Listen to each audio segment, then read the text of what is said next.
श्री राम,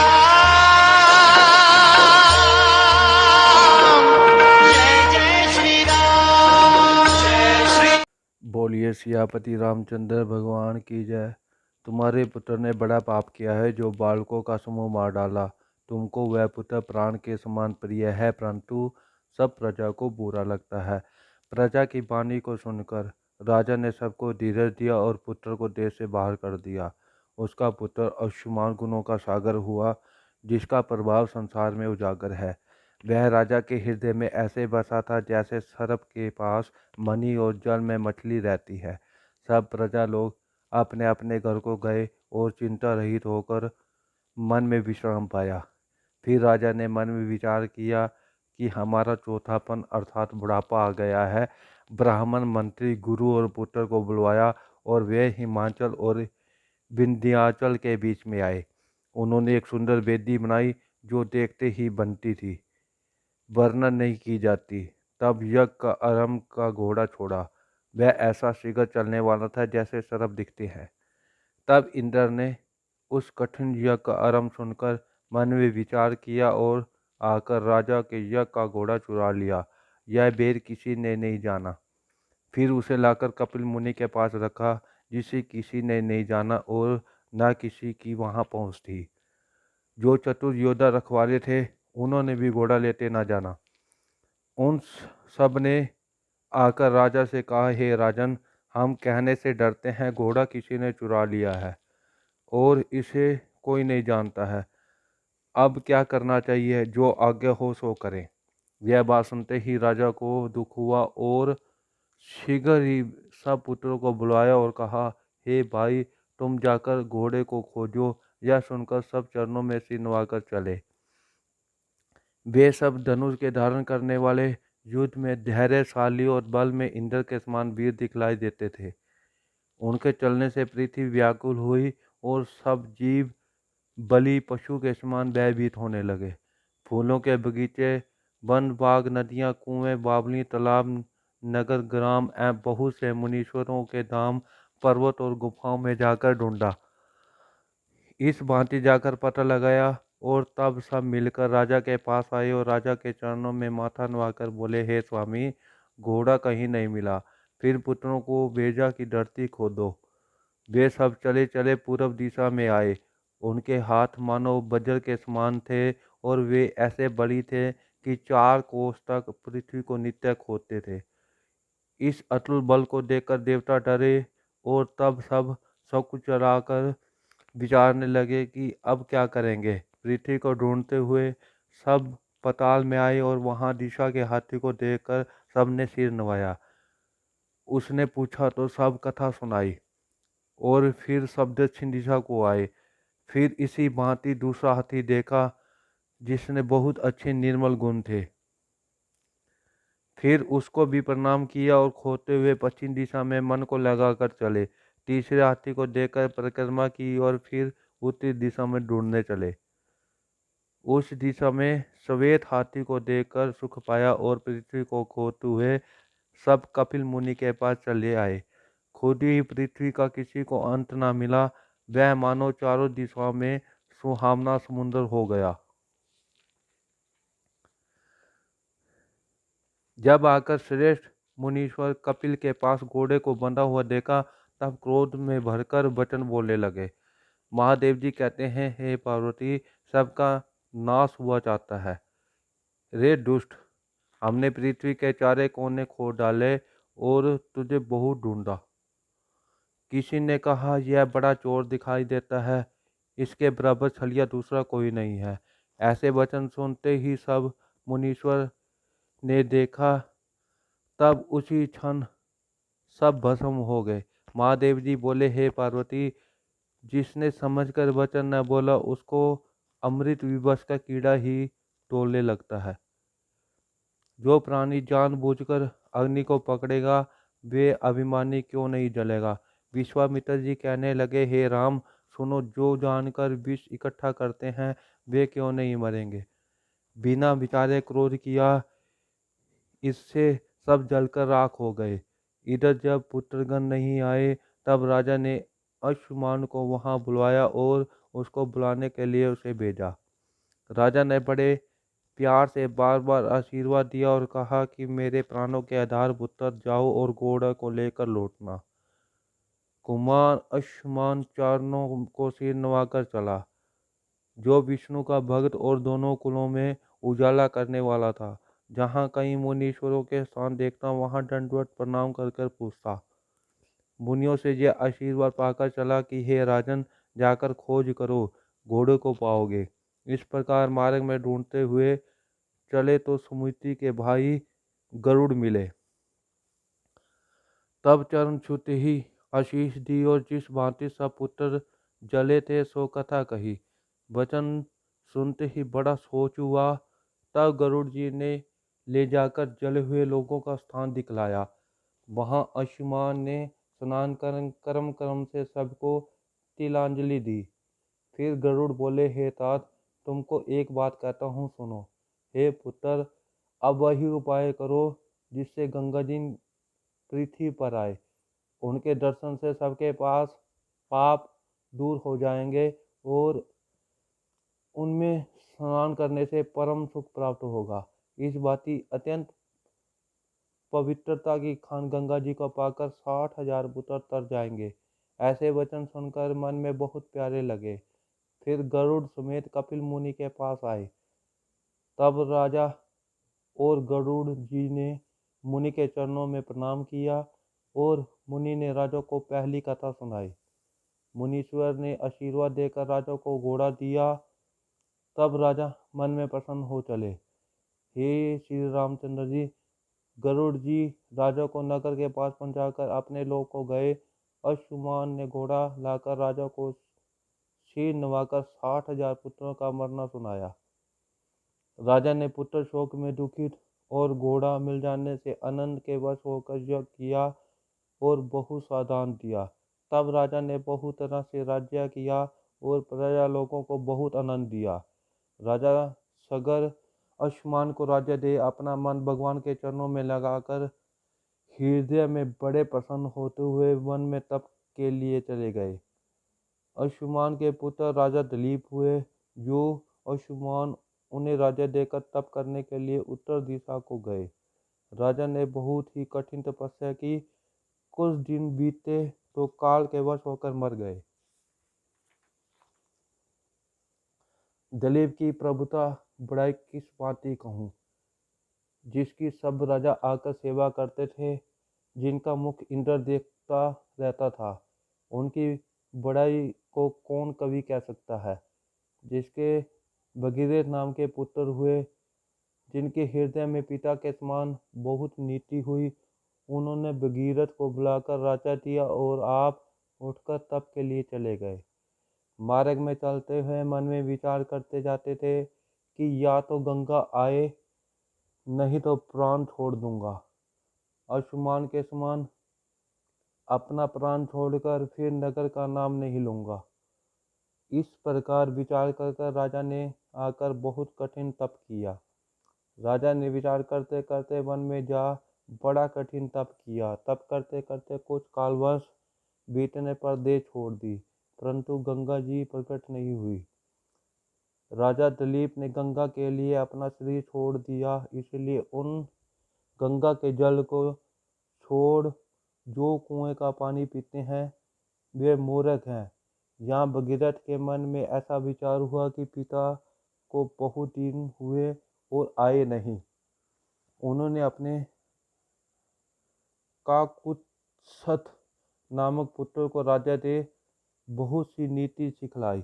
फिर राजा पुत्र को पूर्वजों के भस्म होने और गंगा जी के आगमन के उद्धार होने की सब पहले की कथा क्या आशीर्वाद देकर वन को चले गए।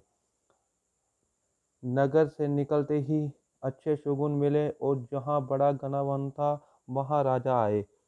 उस वन को देखते ही भगीरथ के मन में बहुत अच्छा लगा। वहाँ गंगा जी के लिए तप में मन लगाया। वे एक पांव पर खड़े हो और दोनों बाहों को ऊपर को किए चित्त लगाकर सूर्य के सन्मुख देखते थे। इस बाती 1000 वर्ष बीत गए और दिन रात जाते हुए नहीं जाना। उनकी कठिन तपस्या को देखकर ब्रह्मा चले आए और राजा से यह सुंदर वचन बोले, हे राजा, जो चाहो वह वरदान लो। तब राजा ब्रह्मा को प्रणाम करके बोले, हे स्वामी, जो मांगना चाहता हूँ सो आप जानते ही हो, मुझसे मांगने को क्यों पूछते हो। हे स्वामी, तो भी कहता हूँ कि सुंदर संतान बढ़ाने वाला वर दो, और दूसरी कृपा यह करो कि गंगा जी पृथ्वी तल पर आए। मस्तु ऐसा ही हो।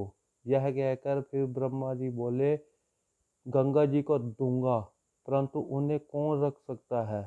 हे राजन सुनियो, वे छूटकर शीघ्र ही पाताल को चली जाएगी, फिर पृथ्वी पर नहीं लौटेगी। इसलिए तुम एक उपाय बतलाता हूँ कि महादेव जी मन में बड़ी दया करने वाले हैं, वे ही गंगा जी को रख सकते हैं। उन्हीं का जप करने से तुम्हारा कार्य सिद्ध होगा। ऐसा कहकर ब्रह्मा जी अंतर्ध्यान हुए। फिर भगीरथ महादेव जी की तपस्या करने के लगे।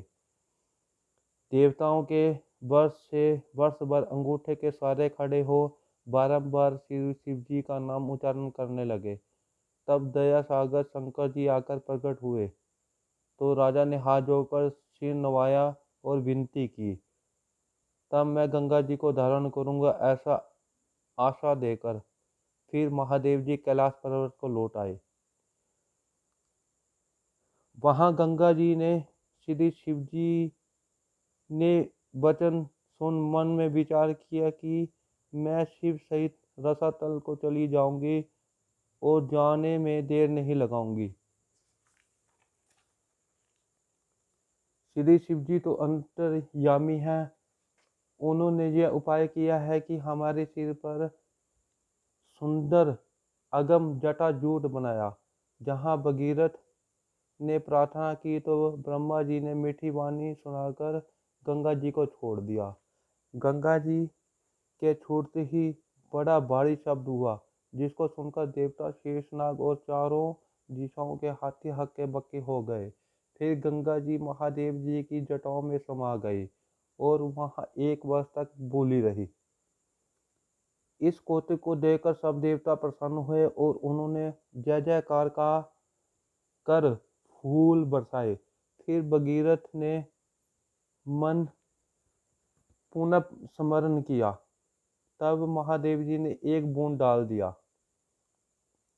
इसमें से 3 जल की धाराएं हुई, एक आकाश को गई, एक पाताल को। जो आकाश को गई वह पापनाशनी हुई और देवताओं ने उसका नाम मंदाकिनी रखा। दूसरी दुख नाश करने के लिए पाताल को गई और प्रभावती नाम हुआ। तीसरी यह विशाल गंगा है, जो देवताएं और साधुओं के लिए सुखकर हुई। फिर भगीरथ ने जाकर सिर नवाकर तो गंगा जी यह सुनकर वचन बोली, हे राजन, वायु की सी चाल वाले घोड़ों का जल्दी चलने वाला सूर्य के रथ के समान रथ लाओ। हे राजन, उस पर चढ़कर तू मेरे आगे आगे चले, मैं तेरे पीछे चलूंगी। राजा ने ऐसे वचन सुन तुरंत सुंदर रथ मंगाया और भगवान का स्मरण करते हुए उस पर चढ़े। राजा को आगे कर गंगा जी चली। तब देवताओं ने प्रसन्न होकर फूलों की झड़ी लगा दी। उनके चलने के तेज यानी कि वेग का कुछ वर्णन नहीं किया जा सकता। उनके प्रवाह में सुंदर वृक्ष, पर्वत और पत्थर टूटते जाते थे। जल में अनेक जाति के जीव कोलाहल कर रहे थे, जैसे कछुए, मगर और घड़ियाल आदि भांति भांति के जीव व्याकुल थे। उसमें देवता आकर स्नान करते और वहां तट पर मुनीश्वरों के समूह तथा सिद्ध लोग आश्रम बनाकर निवास करने लगे। जिस प्रकार वे मन लगाकर तर्पण करते हैं और हृदय में प्रसन्न हैं, उनका वर्णन नहीं किया जा सकता।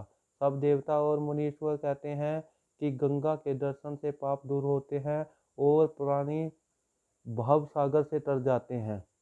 जो स्नान कर मन लगाकर तप करते हैं, उनकी महिमा बढ़ाई करने से पूरी नहीं हो सकती है। राजा रथ पर जाते हुए ऐसे शोभायमान थे जैसे तेजवंत सूर्य दिखाई देते हो। सुंदर पर्वत और देशों को लांघते हुए आगे आगे राजा और पीछे पीछे गंगा जी चली आती थी। जब हरिद्वार के पास आई तो तीर्थ स्थान देखकर गंगा जी के मन में अच्छा लगा। उस तीर्थ के मन में भी बड़ा सुख हुआ। फिर पापनाशनी गंगा प्रयाग में पहुंची। वहां स्नान करने से दुख नाश होता है। फिर गंगा जी काशी में आई। वह महादेव जी की पूरी काशी स्वभाव से ही सुखदायी है। उसकी सुंदरता गाई नहीं जाती है। और भी बहुत से तीर्थ जानो जहाँ गंगा जी गई, मैं उनका बखान क्या करूं। हे श्री रामचंद्र जी, माता के लोगों को सन्नाथ करती हुई इस भांति गंगा जी चली। फिर वे जाकर समुद्र में मिली तो समुद्र भी मन में प्रसन्न हो भगीरथ को सराहने लगा कि तुम्हारे समान धन्य और कोई नहीं है। तुमने ऐसा किया जैसा कोई नहीं करेगा। तब की महिमा के बल से ऐसा क्यों ना हो। श्री गंगा जी ने सागर के पुत्रों को तो उसी समय तार दिया जिससे राजा आनंदित हुए।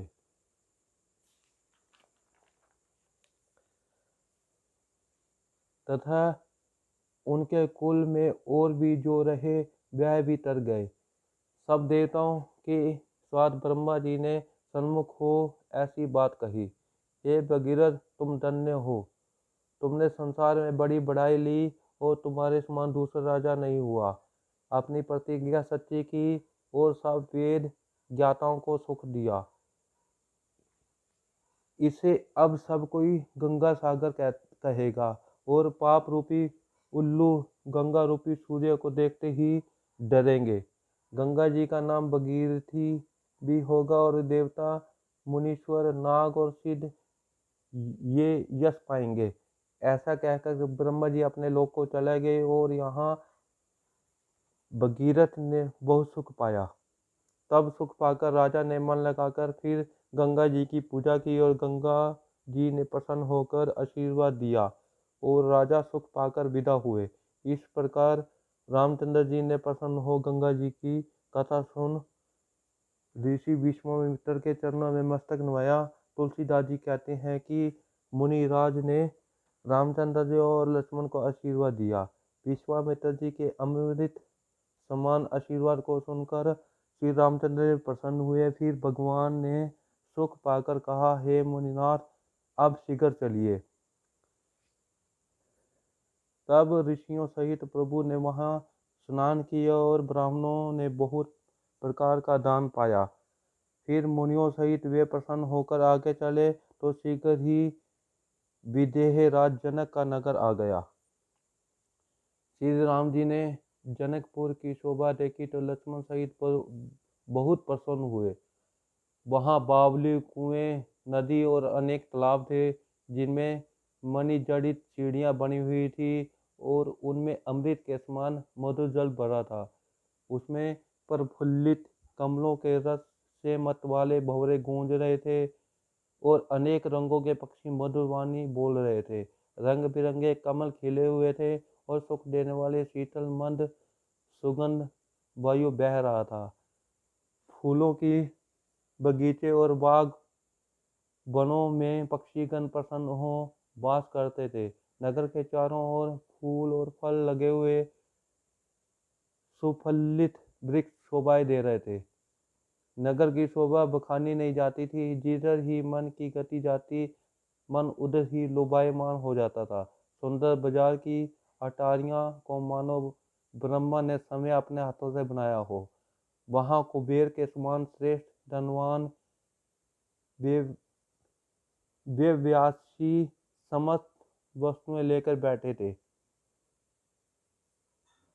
सुंदर गलियां और चौराहे अत्यंत शोभायमान हैं जिनमें सदा सुगंधित द्रव्यों से छिड़काव हो रहा था। सबके घर ऐसे आनंदमय हैं कि मानो चित्रे कामदेव ने ही उन्हें अपने हाथों से चित्रित किया हो। नगर के सब स्त्री पुरुष बड़े ही सुंदर, पवित्र, धर्मशील, ज्ञानी और गुणज्ञ थे। महाराज जनक का निवास स्थान राजमहल तो बड़ा ही अनुपम था, जिसके विलास को देखकर देवता भी विशेष रूप से चकित हो जाते थे। किले को देखते ही चित्त चकित हो जाता था, मानो उनमें समस्त भूमंडल की शोभा को अपने आगे रोक लिया हो। उस घर की समस्त धोर हरे और सुंदर किवाड़ तो अनेक प्रकार की मणियों से सुंदरता पूर्वक बनाए गए थे, किंतु जो सीता जी का भवन था उसकी शोभा तो वर्णन से परे है। महल में जाने के द्वार और किवाड़ों पर हीरे जड़े हुए थे। राजा के द्वार पर सदा नट मगन और बटों की भीड़ लगी रहती थी। घोड़े और हाथियों की विशाल शालाएं बनी थी, जो घोड़े, हाथी और रथों से भरी थी रहती थी। बहुत से शूरवीर मंत्री और सेनापति थे, जिन सबके गृह राजा के चरण के समान थे। नगर के बाहर तालाब और नदियों के समीप वहां कितने ही राजा लोग उतरे हुए थे। तब एक बहुत ही सुंदर बगीचा देखकर, जहाँ की सब प्रकार का सुहावना सुपास था, विश्वामित्र ने कहा, हे सुजान श्री रामचंद्र जी, मेरा मन यही रहने को करता है। तब श्री रामचंद्र जी ने कहा, हे नाथ, आपने अच्छा कहा। फिर मुनियों सहित विश्वामित्र जी वहां उतर पड़े। जब विश्वामित्र जी आ गए और यह समाचार महाराज जनक जी को मिला, तब राजा जनक प्रसन्न हो अपने पवित्र मंत्री गुरुदेव और कुछ वीरों तथा ब्राह्मणों एवं स्वजातियों के सहित प्रसन्न मन से मुनि श्रेष्ठ विश्वामित्र जी से इस प्रकार मिलने चले। निकट पहुंच पांव पकड़कर प्रणाम किया तो विश्वामित्र ने बड़ी प्रसन्नता से उनको आशीर्वाद दिया। फिर राजा जनक जी ने सब ब्राह्मणों को आदर सहित प्रणाम किया और अपना बड़ा भाग्य जान आनंदित हुए। तब बारंबार कुशल प्रश्न करते हुए विश्वामित्र ने राजा जनक को अपने निकट बैठाया। उसी समय दोनों भाई राम लक्ष्मण भी आ गए, जो फुलवारी देखने गए थे, जिनका सांवला और गोरा शरीर तथा किशोर अवस्था थी, जिन्हें देखते ही नेत्र सुखी हो जाते थे और जो अपनी शोभा से समस्त संसार के चित्त को चुरा लेते थे। जब श्री रामचंद्र जी आए, तब सब लोग उठ खड़े हुए और विश्वामित्र जी ने उनको अपने निकट बैठा लिया। दोनों भाइयों को देखकर सब लोग सुखी हो गए, शरीर पुलकित हो गया, सबके नेत्रों में जल भर आया। श्री रामचंद्र जी की मधुर और मनोहर मूर्ति को देखकर जनक जी सचमुच विदेह हो गए, अर्थात अपने शरीर की शुद्ध बुद्ध भूल गए। तब अपने को प्रेम मगन जानकर स्थिर बुद्धि वाले राजा जनक ज्ञान का आश्रय लेकर मुनि विश्वामित्र जी के चरणों में सिर नवाकर गदगद हृदय से यह वाणी बोलने लगे, हे नाथ, कहिए, ये दोनों सुंदर बालक मुनि कुल के तिलक हैं या राजकुल बालक हैं, अथवा जिस ब्रह्मा को वेद नेति नेति कहकर पुकारते हैं, क्या वही ऐसा शरीर धारण करके आए हैं? क्योंकि मेरा जो सहज वैराग्य वाला मन है, इन्हें देखकर वैसा ही मोहित हो रहा है जैसे चकोर चंद्रमा के लिए। इससे हे प्रभु, मैं सच्चे भाव से पूछता हूँ, इस कारण हे नाथ कहिए और कोई दुराव न कीजिए। इन्हें देखते हुए मन में विशेष प्रेम हो गया है और मन जबरदस्ती ब्रह्मा सुख को त्याग रहा है। तब विश्वामित्र ने हंसकर कहा, हे राजन, आपने यह अच्छा ही कहा। आपका वचन मिथ्या नहीं हो सकता। संसार में जितने भी प्राणी हैं, ये सबको प्रिय है। मुनि की यह वाणी सुनकर श्री रामचंद्र जी मन में मुस्कुराने लगे। फिर विश्वामित्र जी ने कहा कि हे रघुकुल मणि, राजा दशरथ जी के पुत्र हैं। हमारे हित के लिए राजा ने इन्हें भेजा है। राम लक्ष्मण ये दोनों श्रेष्ठ भाई रूप, शील और बल के धाम है। इन्होंने संग्राम में राक्षसों को जीतकर मेरे यज्ञ की रक्षा की है। संसार इसका साक्षी है। तब राजा जनक ने कहा, हे मुनिदेव, आपके चरणों को देखकर मैं अपने पुण्य का प्रभाव नहीं कह सकता। ये सांवले और गोरे सुंदर दोनों भाई आनंद को भी आनंद देने वाले हैं। इनकी पारस्परिक प्रीति ऐसी पवित्र है जो मन को मोहित करने वाली है और कहीं नहीं जाती है। इतना कहकर जनक ने प्रसन्न होकर कहा, हे नाथ सुनिए, इनका पारस्परिक स्नेह वैसा ही स्वाभाविक है जैसे ब्रह्मा और जीव का स्नेह होता है। राजा जनक बारंबार श्री रामचंद्र जी की ओर देखकर शरीर में पुलकायमान हो रहे थे और उनके हृदय में अधिक आनंद और उत्सव होता रहा। तब वे मुनि विश्वामित्र की बड़ाई कर चरणों में सिर झुकाकर अपने नगर में लिवाकर चले गए और उस सुंदर गृह में जो सब समय में सुखदायक था वहां ले जाकर राजा जनक ने उनको वास दिया। फिर सब प्रकार से उनकी पूजा और सेवा करके विदा हो अपने महल को चले गए। उधर जब श्री रामचंद्र जी विश्वामित्र जी के साथ भोजन और विश्राम करके भाई लक्ष्मण सहित बैठे तब एक पहर दिन बाकी रहा। उसी समय लक्ष्मण जी के हृदय में बड़ी लालसा हुई कि जाकर जनकपुरी को देख आए, परंतु भाई का भय और मुनि के संकोच से वे प्रकट रूप से कह नहीं सकते थे, मुस्कुराते ही रहे। तब अनुज के मन की ऐसी बात को जानकर श्री रामचंद्र जी के हृदय में भक्त वात्सल्यता ने जोर मारा तो गुरु की आज्ञा पाकर बहुत ही नरम शब्दों में वे सकुचाते हुए मुस्कुराकर बोले, हे नाथ, लक्ष्मण जी नगर को देखना चाहते हैं किंतु आपके संकोच एवं डर से प्रकट नहीं करते हैं। यदि मैं आपकी आज्ञा पाऊं तो इनको नगर दिखलाकर तुरंत ले आऊं। यह सुनकर विश्वामित्र जी ने कहा, हे राम, भला तुम क्यों न नीति की रक्षा करोगे। हे तात, तुम धर्म सेतु पालक और प्रेम के वश में रहने वाले तथा अपने सेवकों को सुख देने वाले हो। हे सुख के धाम, दोनों भाई जाकर नगर को देख आओ और अपने सुंदर मुख दिखाकर सबके नेत्रों को सफल करो। तब मुनि के कमलवत चरणों की वंदना करके संसार के नेत्र को सुख देने वाले दोनों भाई चले। उनकी शोभा को देखकर झुंड के झुंड नगर के बालक देखने के लोभ से उन दोनों भाइयों के साथ जा लगे। कमर में पीताम्बर धारण किए हुए, फेट में तरकस कसे और हाथ में सुंदर धनुष बाण लिए, शरीर के योग्य शोभा देने वाले, केसर को सुगंधित चंदन लगाए, श्याम और गौर वर्ण की उनकी मनोहर जोड़ी शोभायमान हो रही थी। उनके सिंह के से कंधे और विशाल भुजाएं थी तथा हृदय पर नागमणि की माला पड़ी हुई थी। सुंदर श्रवण और कमल नेत्र तथा मनोहर चंद्रमा का सा मुखारबिंद था, जिनका दर्शन करते तीनों प्रकार के ताप नष्ट हो जाते थे। उनके कानों में स्वर्ण के कर्ण फूल ऐसे शोभाएं दे रहे थे मानो देखते ही चित्त को चुरा लेंगे। उनकी सुंदर चितवन और श्रेष्ठ सुंदर भौहें तथा तिलक की रेखाएं मानो शोभा की सीमा है।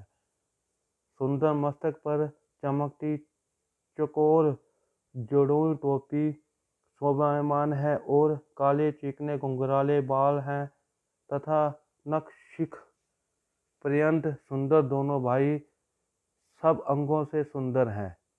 तब ऐसे राजपुत्र नगर देखने आए हैं। जब यह समाचार पूर्ववासियों को मिला तो वे अपने घर का सारा कामकाज छोड़कर ऐसे दौड़े मानो दरिद्र खजाना लूटने लगे हों। तब ऐसे स्वभाव से सुंदर दोनों भाइयों को देखकर सब अपने नेत्रों का फल पाकर सुखी हो गए। स्त्रियां महल के झरोखों में लगकर विशेष अनुराग से श्री रामचंद्र जी के रूप को देखने लगी।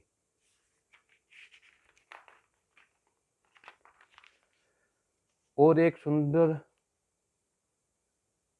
एक दूसरे से प्रेम युक्त ऐसी वाणी कहने लगी, हे सखी, इन्होंने तो अनेक कामदेव की सुंदरता को जीत लिया है। देवता, दैत्य और मनुष्य में ऐसी शोभा कहीं सुनने में नहीं आई। विष्णु चतुर्भुज हैं, ब्रह्मा चतुर्मुख हैं और विकट वेश वाले श्री महादेव जी 5 मुख वाले हैं। संसार में देवताओं में ऐसा कोई नहीं है कि हे सखी जिसमें इनकी शोभा की समस्त की जाए। देखो किशोरावस्था में ही सुषमा के सदन और शोभा के धाम श्याम और गौरवर्ण के दोनों भाई ऐसे हैं कि इनके अंग प्रत्यंग पर मानो करोड़ों कामदेव नछावर हो रहे हैं। हे सखी भला कहो तो सही कि शरीरधारियों में ऐसा कौन है कि जो इस रूप को देखकर न मोहित हो जाए। तब कोई सखी प्रेम सहित मीठी वाणी से बोली, हे सियानी, जो मैंने सुना है वह तो सुनो। यह दोनों राजा दशरथ के पुत्र हैं। यह जोड़ी राजहंसों के समान बहुत ही सुंदर है। यह मुनि विश्वामित्र के यज्ञ की रखवाली करने वाले हैं, जिन्होंने यज्ञ में अजय राक्षसों को मारा है।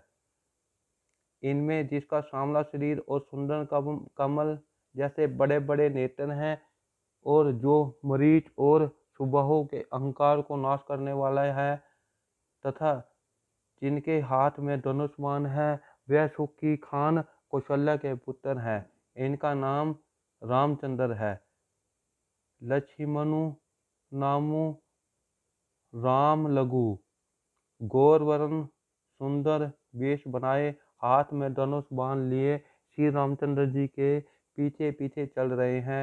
इनके छोटे भाई हैं।